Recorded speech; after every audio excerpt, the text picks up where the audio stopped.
welcome to Indus News live from Islamabad. I'm Hira Mustafa and these are the headlines.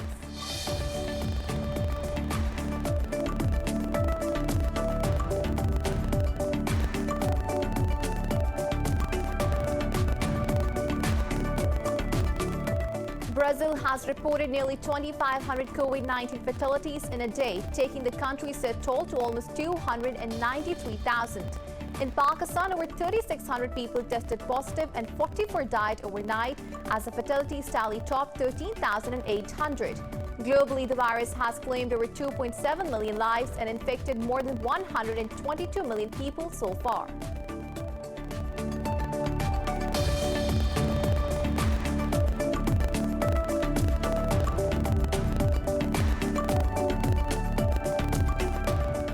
The Saudi-led coalition says it has launched airstrikes on Houthis in Yemen's northern city of MARIB. In a statement, the coalition said it has destroyed Houthi military equipment and inflicted heavy losses. The move comes after a Houthi drone strike set a Riyadh oil refinery ablaze on Friday.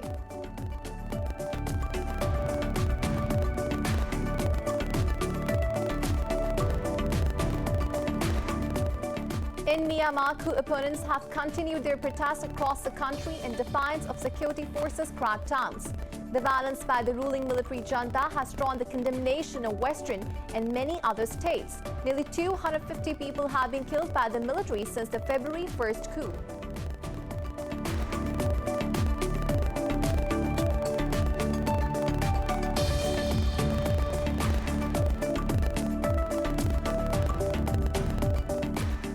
Thousands of Israelis hit the streets of Jerusalem for 39 consecutive weeks in the largest protest against Prime Minister Benjamin Netanyahu. The protesters gathered outside Netanyahu's residence, calling for his resignation just 3 days ahead of the fourth general elections in 2 years.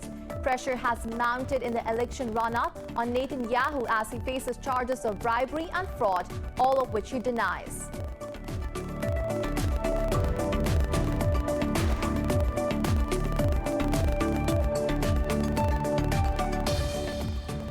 And in cricket, Pakistan's Aleem Dar has become the first umpire to officiate on-field in 400 international matches. The 52-year-old umpire recorded this feat in the 2020 international match between Afghanistan and Zimbabwe at the Sheikh Zayed Stadium in Abu Dhabi. Aleem Dar already has a record of most appearances as an on-field umpire in 136 tests and 211 ODIs.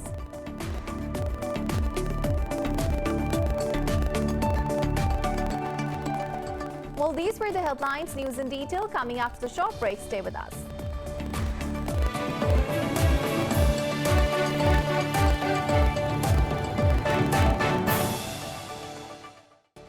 Welcome back. Now the news in detail. Brazil has reported nearly 2,500 COVID-19 fatalities in a day, taking the country's toll to almost 293,000.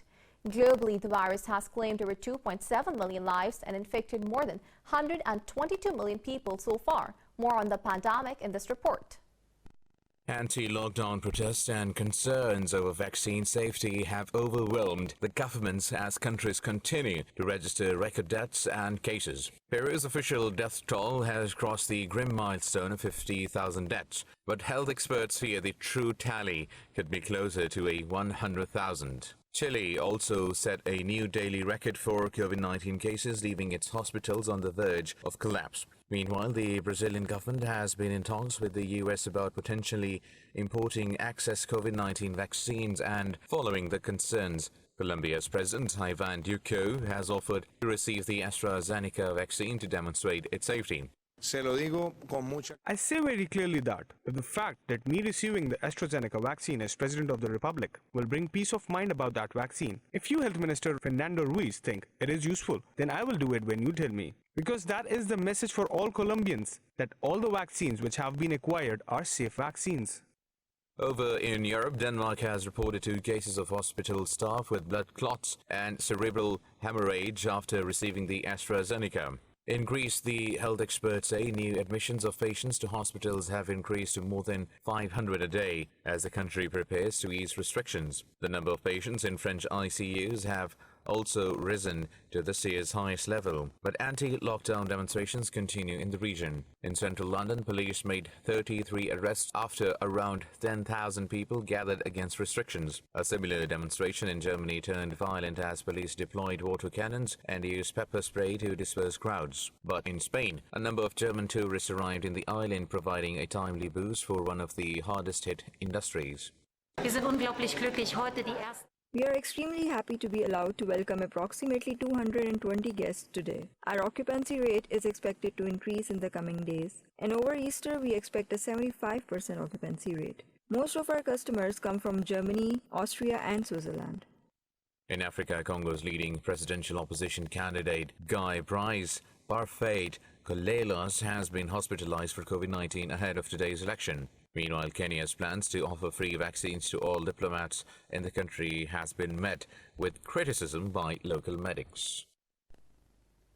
In Pakistan, COVID-19 has claimed another 44 lives overnight, pushing the death toll to 13,843. The health ministry says over 3,600 people tested positive for the virus in the last 24 hours. The ministry said caseload has reached nearly 627,000, while around 582,000 have recovered. It said the number of active cases has jumped to over 31,000, with nearly 3,000 patients in critical condition. President Arif Alvi has urged the nation to get vaccinated and be aware of skeptics. In a tweet, Alvi said inoculation is a must as it increases the survival rate and is 100% effective in most cases. Meanwhile, world leaders and diplomats have sent out wellness wishes to Pakistan's Prime Minister Imran Khan. The Prime Minister and First Lady tested positive for COVID-19 on Saturday.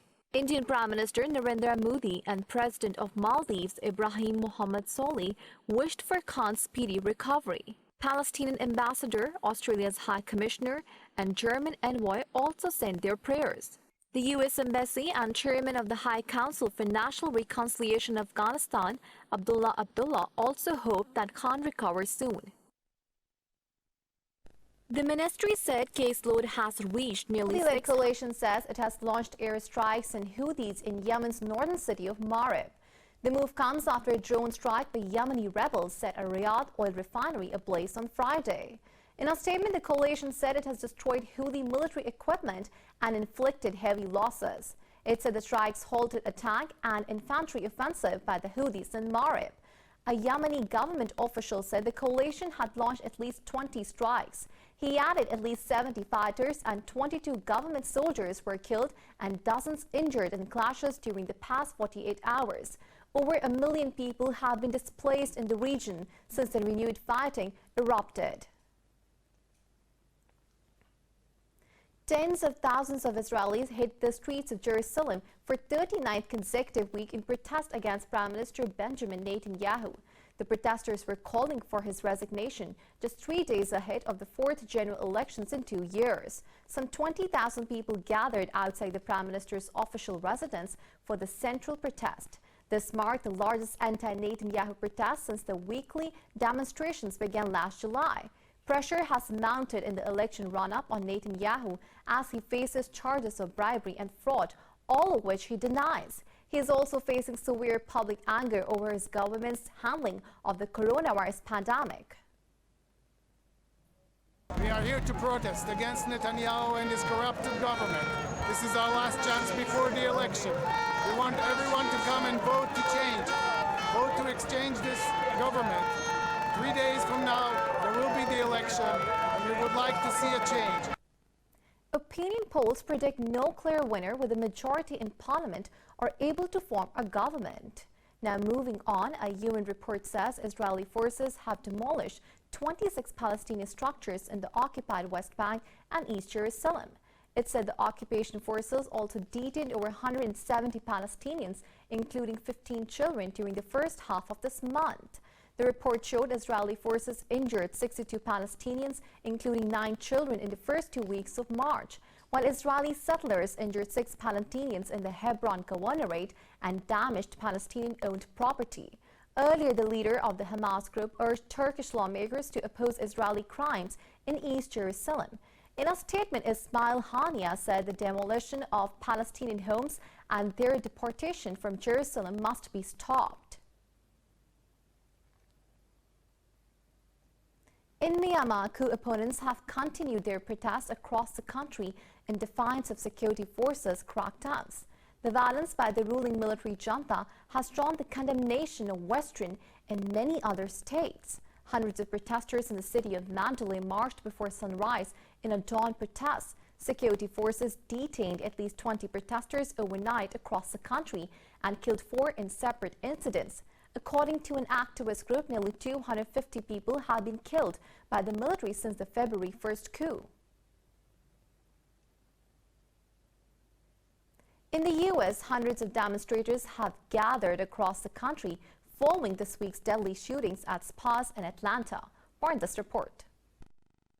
Anti-Asian hate crimes in the United States have surged since the pandemic began. On Thursday night, a 21-year-old white male attacked a spa, killing 8 people, including 6 women of Asian descent. Rallies were held in many cities, including Atlanta, New York, San Francisco, Pittsburgh, San Antonio, and Chicago.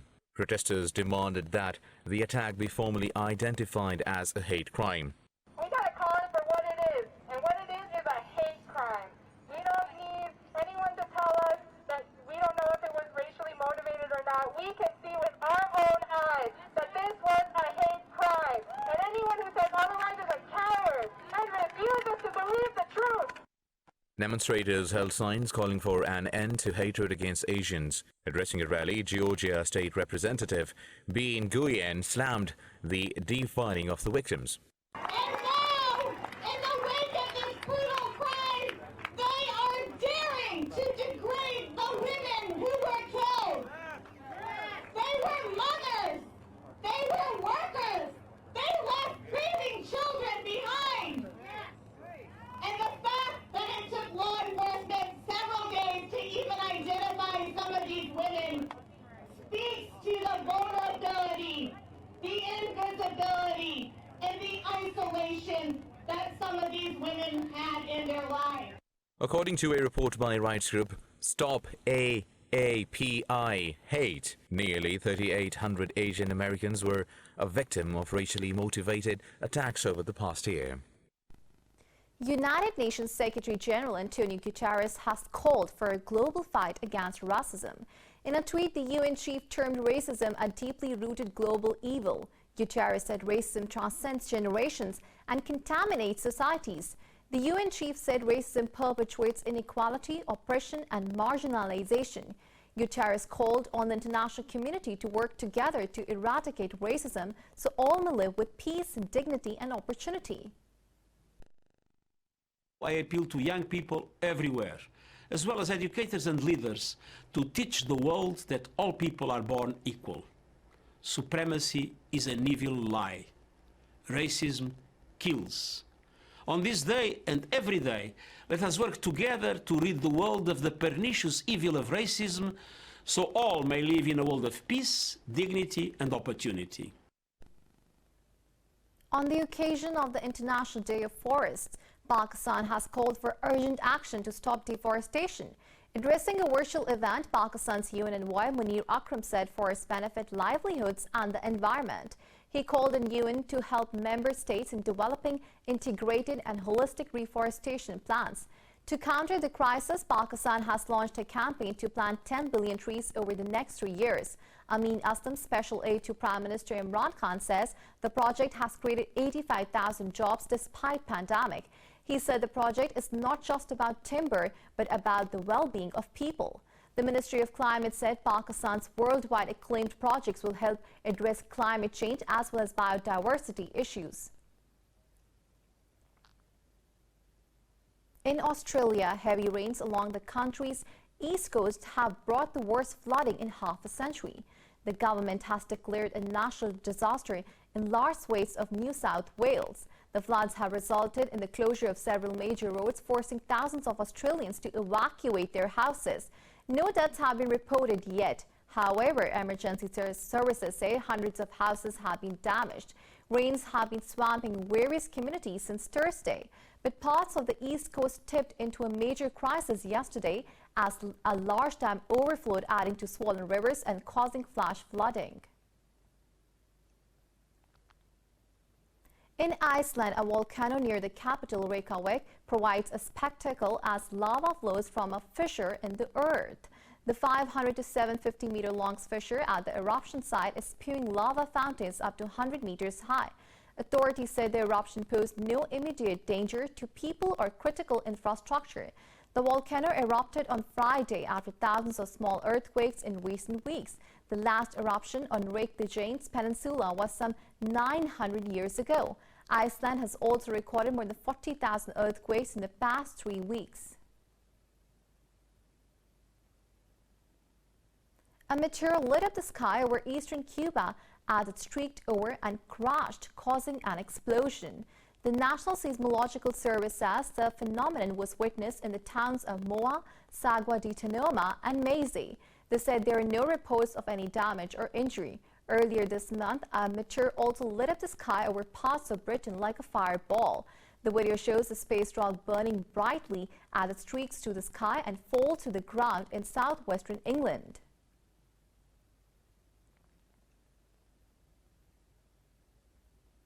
More news stories coming up after the short break. Stay with us.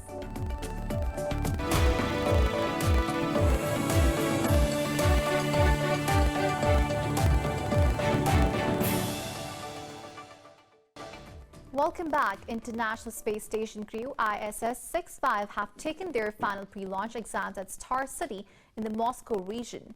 The crew of the Soyuz MS-18 spacecraft includes 2 Russian cosmonauts and a NASA astronaut. Similarly, 2 Russian cosmonauts and a NASA astronaut, Anne McClennan, will be their backup. The space flight is scheduled for the 9th of April from the Baikonur Cosmodrome. According to the Russian Space Agency, the planned flight's duration will be 191 days. American astronaut McClennan says she is ecstatic to join the team. Very lucky to be the backup crew. Got assigned with a very experienced crew members, and I think training for this flight after already having flown once has been very different. It's been very good working with these professionals, and so very happy to be on the backup. French daredevil Valentin Delac took to the sky with some death-defying stunts at an abandoned ski resort in France. More in this report.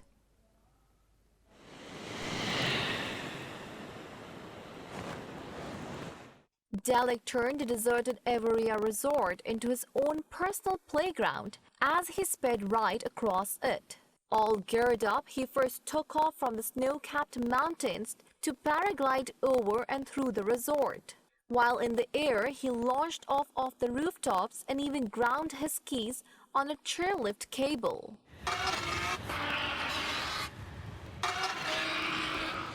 He then landed to put on some insane ground tricks, including a backflip through an igloo. While keeping his glider intact on the ground, he again lifted off to the sky by fastening a ride from a horse-drawn sleigh. The 28-year-old started as an alpine free skier and paraglider before combining the 2 disciplines to master the field of speed riding. Delac dominated the tour in 2014.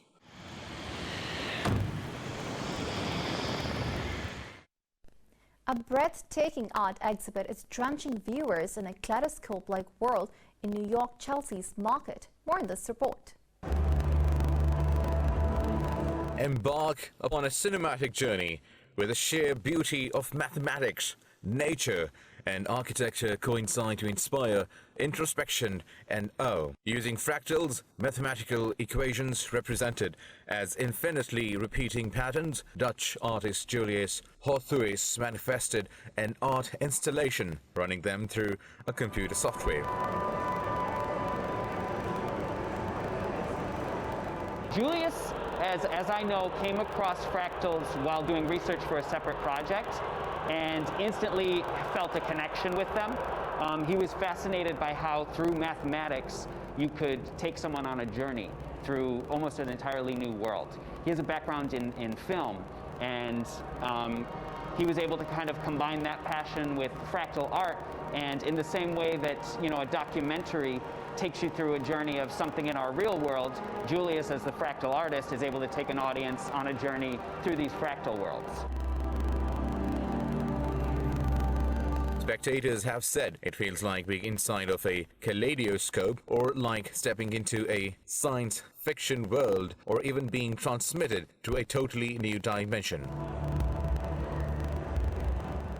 In the age we're living in, and after, you know, over a year of pandemic, and for a lot of people being isolated, we need something like this more than ever. I think art for a lot of people can be an escape or a refuge.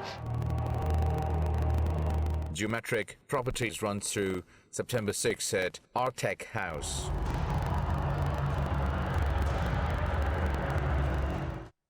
For the latest updates, you can follow us on social media at indus.news.